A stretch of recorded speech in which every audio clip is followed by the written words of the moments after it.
7 โมงไป5 มินิทข้าเฮาตีออนกว่าเลดดีหอร้องเสาวนาง12ตีโหเมืองในเขาตีไรมีอยู่ในตีเกมเงาป่าไม้ในค่ะเนาะ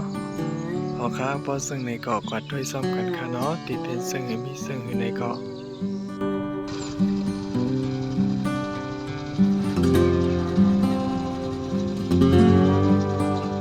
ลองลงลุกในซ้ำมีดังนาวันออกของเว้งโหมึงในเขา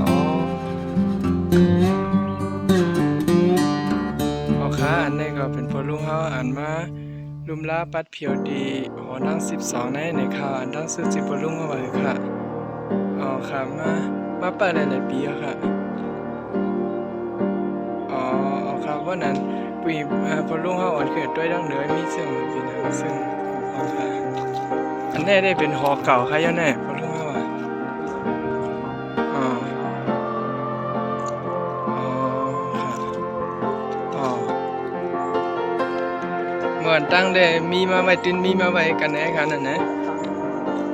อ๋ออ๋อค่ะอันนี้เป็นอีหยังครับหออีหยังครับอ๋อเป็นอ๋อนั่นปีแน่กันเนาะสัปดาห์หน้าอยู่วันไหนวะอ๋อค่ะ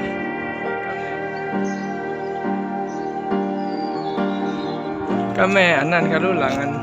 เขาๆนี่ครับรุ่นคุณลุงอ๋อแน่ได้หลายปีนะใครเอาแน่วันไหนได้เดี๋ยวจะมือเฮ็ดหนองมากฮะเดี๋ยวขอเนี่ยอ๋อ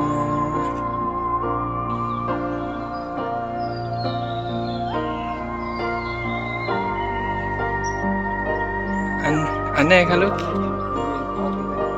อ๋ออ๋อเพราะว่าเห็นที่เขามานั่งอุบคุมกันซะนั่นค่ะกันนะ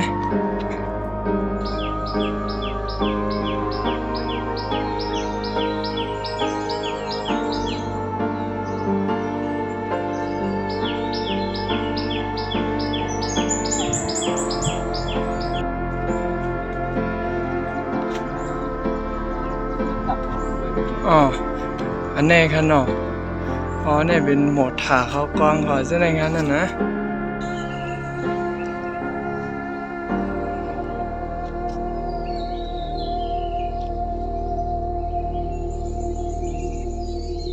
อ๋ออันนี้ติดตาที่ออกไม่เปลี่ยนแน่อ๋อค่ะอันนี้ค่ะล้วนเป็นลูกเป็นลักเส้นแหงป่องว่าค่ะเนี่ยอ๋อลูกแทนเขาค่ะเนาะอ๋ออ๋อค่ะได้เฮ็ดมาไว้หึงหนาขนาดนั้นนะแน่จูอันลุงมาเฮ็ดอ๋อก็หึงเอาก่อนค่ะเลยว่าหึงเอาค่ะนะ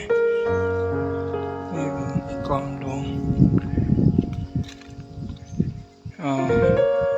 มีไว้กูไผ่กูต้างกันค่ะเนี่ยนะ อันนี้เอาไปลุงเอามาเพียวมาตีไงมาตีไว้ติดตามาเฮ็ดก็ตีไว้ที่นี่ที่นี่มาตั้งมาคุไว้ที่นี่อ๋อค่ะอ๋อเมื่อตั้งได้แค่พวกไว้ไหนค่ะเนี่ยตั้งในมันหกไปตำมึงอ๋อมันเป็น MTE เฮ็ดไว้ตั้งน่ะอ๋อค่ะมีเหี่ยวน่ะอันนั้นอ๋อเอาไปในอันนั้นค่ะล้วนเป็นอันเรียกๆค่ะล้วนเป็นของไฟค่ะคุณลุง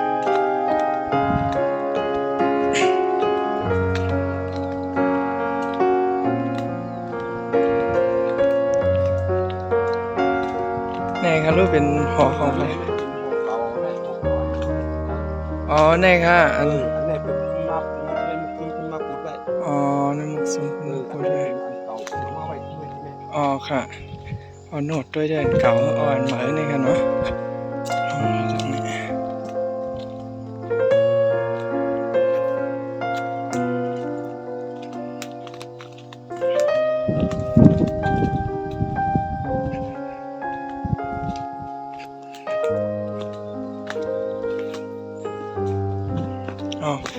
อ๋อเนี่ยเป็นอันหมาไหนครับกันเนาะคุณลุงเนาะเนี่ยเสาอันปักตั้งไว้ที่นั่นเนี่ยเป็นเสาเนี่ยอ๋อครับทางมันมีวันนี้เนี่ยอ๋อเจ้าคุณสาในกันนะ อันในเด็กก็เป็นแค่พังเสาสองปองซึกลงเสากุศาอันอ่อนโหน้ำนาลุงน้องตะเบเสก็สร้างไว้นองหลงตีโหเมืองในติคาอ๋อเป็นหอมันสองนะคะอ๋อ มันเจ้าได้มาตีไว้ที่ไหน อ๋ออันนั้นได้ครับว่าเป็นหอเก่าคือกันนะบ่อ๋อปานไหนขาดด้วยได้ในสำคัญค่ะ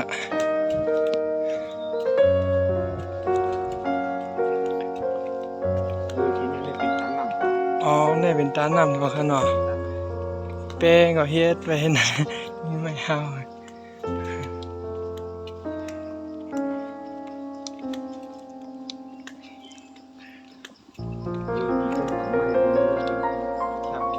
อ๋อ ฝังหมากคน อ๋อ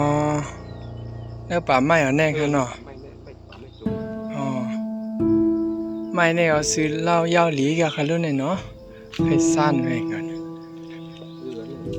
อ๋อแน่เป็นตะกาเสาตาหน้าค่ะเนาะ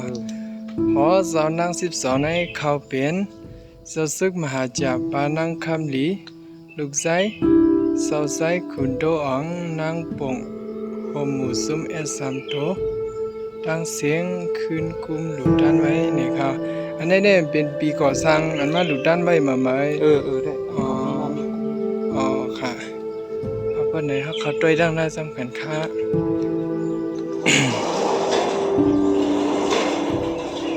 อ๋อ อะไรเป็นหัวรู้หัว อ๋อแล้วกลางได้เป็นหอหลวงอะค่ะเนี่ยนะชื่อเจ้าไส้กันนะเจ้าไส้กุมาระในค่ะนั่นนะอ๋อเพิ่นไหนอันเจ้าไหนครับเจ้าคือค่ะเนี่ยอ๋อเสานางโบเสียงนี่ค่ะเนาะทั้งหมดมี12ค่ะย้อนนั้นหันอ่านด้วยมือไกเสานางโมเขียวนี่ค่ะย้อนนั้นเนาะอ๋อก็ไม่ทางหอเลยหอเสานางหมูหอมนี่ค่ะนั่นนะอ๋อใส่ข้อค้ำมันค่ะอ๋อนี่เป็นหอเสานางเฮือนค้ำนี่ค่ะว่าเนี่ยอันนี้ถ้าเป็น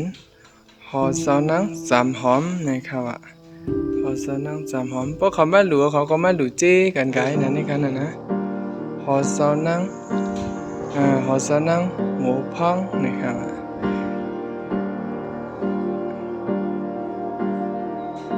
หอเสานังคำนนนี่จะเป็นหอเสานัง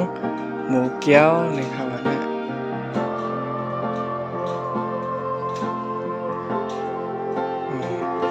หอเสานัง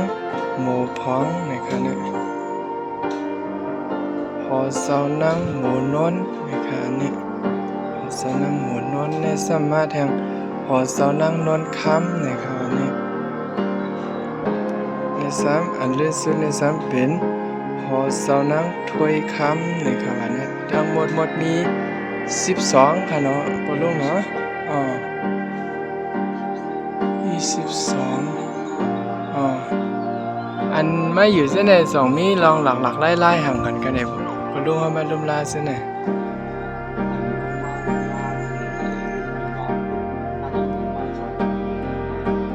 อ๋ออ๋อครับอ๋อครับอ๋อครับอ๋อครับอันก็ไม่อันปลุงเขาเคยผลักถึง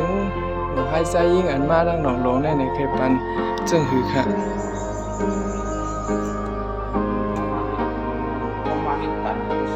อ๋อครับอ๋อ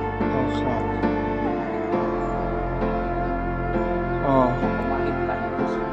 อ๋อเพราะว่า